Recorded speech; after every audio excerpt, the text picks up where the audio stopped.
Oke, assalamualaikum warahmatullahi wabarakatuh, kawan-kawan dimanapun anda berada. Jumpa lagi bersama saya Kang Tatang di Lele Manja Channel. Oke, baiklah, saya pada kali ini, pada siang ini kita santai, kita sambil ngopi, kawan-kawan. Kita ngopi siang dulu ya. Nah, baiklah, pada kesempatan ini saya akan menjelaskan pertanyaan yang tadi malam dilontarkan oleh kawan-kawan. Namun maaf, malam tadi karena agak sedikit sibuk, jadi kita tidak bisa langsung menjawab. Dan inilah pertanyaan yang kawan-kawan ajukan. Oke, kita lihat saja ya pertanyaannya apa, dan insya Allah akan saya jawab. Oke, inilah pertanyaan dari kawan-kawan. Sudah saya rangkum, sudah saya tulis semua. Oke, pertanyaannya ada 4. Yang pertama dari Mas Supar Tulang Bawang. Telur 10 gram idealnya biopon ukuran berapa? Yang kedua, Mas Seno dari Jawa Tengah. Idealnya di usia berapa hari pemindahan baby BSF dari media penetasan ke biopon? Terus 3, Mas Supar Tulang Bawang.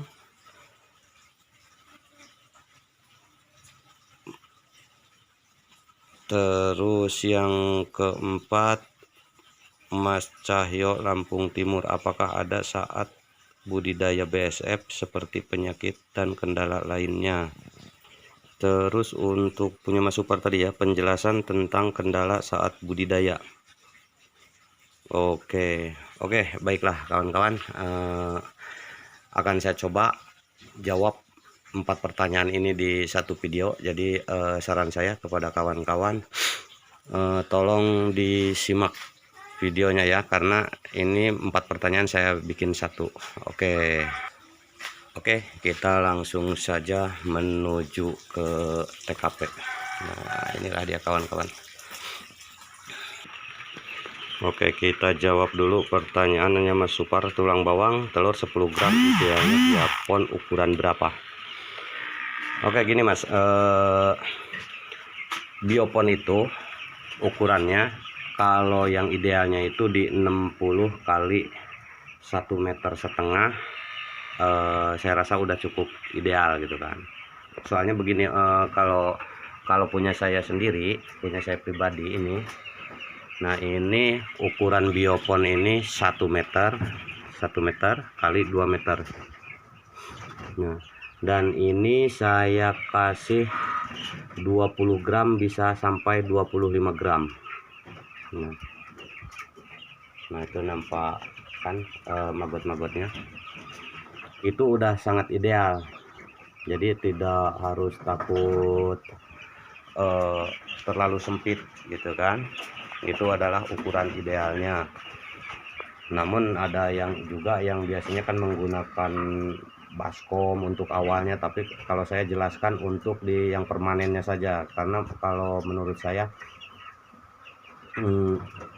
lebih baik saya menjelaskan yang secara permanen dan istilahnya untuk pemikiran yang pembudidaya maggot ini supaya maju gitu loh. Jangan hanya di ember, di baskom. Jadi bagaimana mau maju.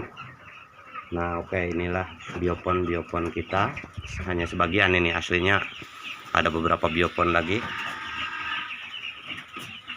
Nah ini contohnya. Jadi ukuran ideal itu dikasih 1 meter dikali 2 meter, saya diisi 20 sampai 25 gram. Nah tinggal dipikirkan saja, kalau 10 gram kan berarti separohnya itu aja udah cukup.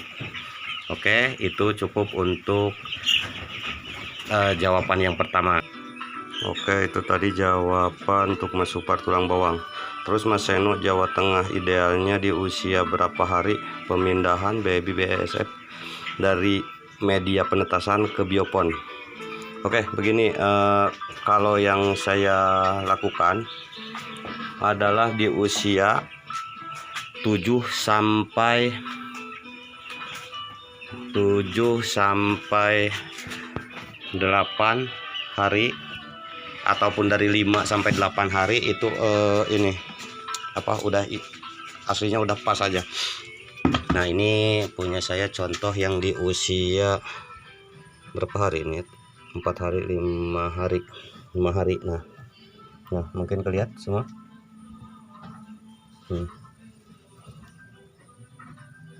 Nah, ini aslinya ini udah bisa masuk aslinya ke media juga gitu kan. Cuman kalau saya biasanya sih nunggu agak besaran dikit, jadi supaya dia lebih tahan, karena punya saya kan bioponnya itu di bawah kandang ayam.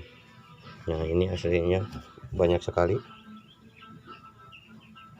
Dan si penetasan ini saya isi 24 gram. Ini saya tetaskan di satu kotak, nanti saya masukkan ke biopon satu saja. Nah, jadi ingat di usia dari 5 sampai 8 hari itu udah ideal lah masuknya. Buat Mas ini tadi di Jawa Tengah ya, Mas Seno. Terus pertanyaannya lagi dari Mas Seno lagi, dari ini Mas Supar Tulang Bawang, penjelasan tentang kendala saat berbudidaya dengan Mas Cahya Lampung Timur, apakah ada saat budidaya BSF seperti penyakit dan kendala lainnya? Aslinya ini satu pertanyaan ini, cuman dari 2 orang, jadi saya tulis begini. Oke, kita jawab dengan satu jawaban aja ya. Untuk kendala di setiap budidaya itu pasti ada, apalagi kita ini masalah di BSF. Yang jelas kalau kita tidak pas pemberian pakan, terus intinya semua kendala itu di pemberian pakan. Nah, kalau memang kasih makannya over, dia yang jelas nomor 1 akan mendatangkan lalat lain selain BSF, seperti larjo, terus lalat rumahan, karena si pakan-pakannya itu tidak terurai langsung. Jadi maka saran saya ngasih pakan itu jangan terlalu banyak, bila perlu sehari 3 kali. Jadi kita lihat kasih dikit, kita lihat kasih dikit, nah gitu. Dan kendala di opernya pakan itu bisa menyebabkan, kendalanya itu istilahnya bau di ini. Yang nomor 1 becek bisa jadi itu, soalnya karena pakan itu kan banyaknya mengandung air. Soalnya yang saya temuin itu kan seperti di sayuran itu tomat, kol, terus buah-buahan semuanya itu mengandung air, dan kalau memang oper dia pasti becek. Nah, becek itu bisa menyebabkan bau. Nah, itu kendala. Kalau udah bau, apalagi bau ke tetangga, ya siap-siap aja gitu kan di demo tetangga. Nah, jadi semua kendala itu aslinya kendalanya awalnya dari pakan, seperti yang saya jelaskan. Semua itu disebabkan dari sebab awal itu dari pakan. Nah, terus kendalanya seperti penyakit ada juga. Kalau memang dia kurang nutrisi, dia si BSF ini akan lemas.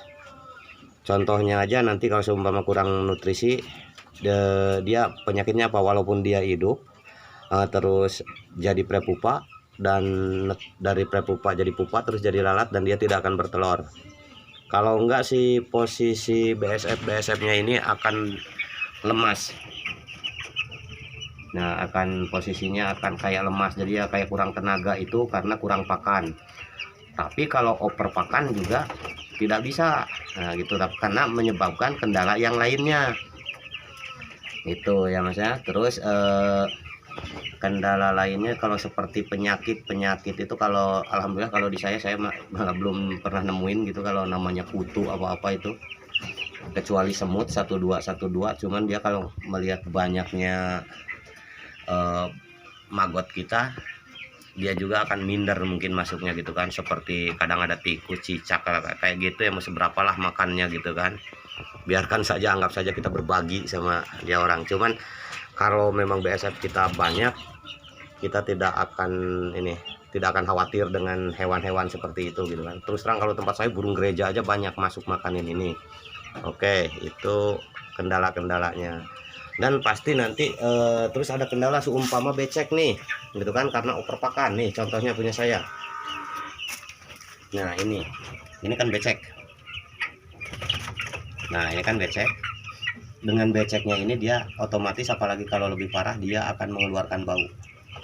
Nah, terus bagaimana cara ininya, cara mengatasinya? Gampang. Oke, kita ambil alatnya dulu. Oke, ini sudah kita siapkan alatnya apa? Yaitu dedak, katul. Kalau bahasa ininya ya katul ya kayaknya. Katul, dedak sama aja, dedak halus. Terus bagaimana cara pengaplikasiannya? Ya mudah saja. Kita siramkan aja begini. Nah, kan? Nanti juga kering, yakinlah. Nah, kalau saya kan kayak gini. Saya siramin aja. Tuh ayamnya di atas malah ribut dia. Mungkin entah pengen dedak apa gimana gitu kan, yang jelas ribut ya. Nah, terus ada kan biasanya di YouTube yang lain dia menyarankan menggunakan serbuk kayu. Kalau saya tidak menyarankan, saya tetap menyarankan pakai dedak. Karena apa? Karena saya ada budidaya lele. Nah, jadi kenapa saya tidak menyarankan oleh serbuk kayu? Karena nanti adalah di penjelasan video lainnya kenapa, apa sebab untuk mengeringkan media menggunakan serbuk kayu tidak boleh menurut saya gitu kan. Nanti ada video di depannya. Oke, mungkin itu saja jawabannya karena durasinya juga terlalu panjang ini, soalnya pertanyaannya banyak gitu kan. Jadi harap maklum kalau sekiranya memang kurang jelas, saya harap ya silahkan ditanya lagi, mau lewat jalur belakang apalagi di grup, tapi saya sarankan enak di grup. Dan tolong untuk yang lain-lain, bila ada video ini tolong diperhatikan gitu, soalnya biasanya kan terlewatkan gitu kan. Memang sih terus terang kalau bagi saya juga kadang kalau masuk dari grup, dari apa ada kabar-kabar itu saya abaikan gitu.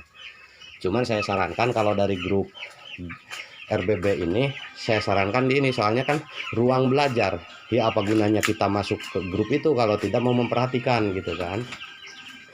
Oke, dan kalau saya ucapkan juga selamat datang, selamat bergabung untuk kawan-kawan yang sudah baru bergabung.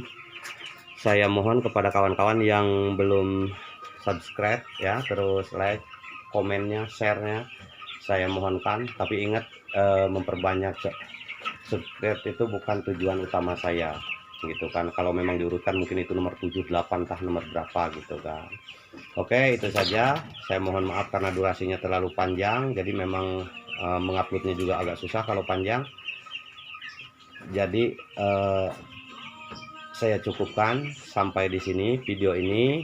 Mohon maaf kalau memang banyak kurangan ataupun katanya beribet, karena ini saya langsung buatnya tanpa edit-edit.